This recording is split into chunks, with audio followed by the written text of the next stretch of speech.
سلام دوستان عزیز، نوبتی حوزی منیژه بونو است. حوزی نصیب باشه باز میکنم ما هم انتظاریم که کی نوبتی منیژه میشه. اینا منیژه حوزی خیلی کم کم الکی الهام گرفته است. ها یا دوش بوده کی سری.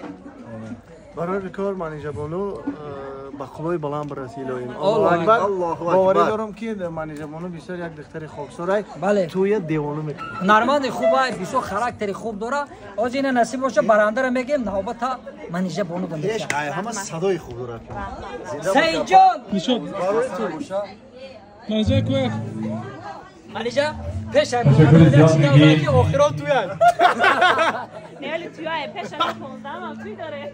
با مرمت شما برادر عزت جماعت دلشو جان سلامت خداتان خسته نباشد. رحمت. ایمان برام بپوشم.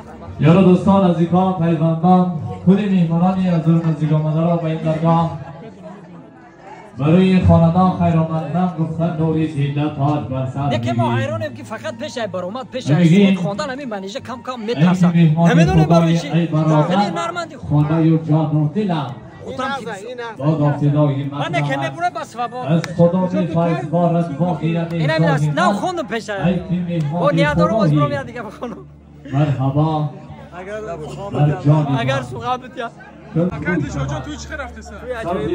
توی مبارک شده سر جلوه در عالم رنگین شود ای خدا به نوازنده تا فکر مخیر توی شود از جان دل خدا کند که انا همان کشتی بخت این دو نوجوان در بحر بیکنار زندگی کشتی بختشان بیشکست شده با ساحل بیرسد سبحان جان خواه منیژه بونو رو بردم توی کو شبکه نازنین بار دیگر با مبارکباد و شادباش میگی ترس هراس داری و که سبحان جان زندگی زیباست ترس هست ترس هست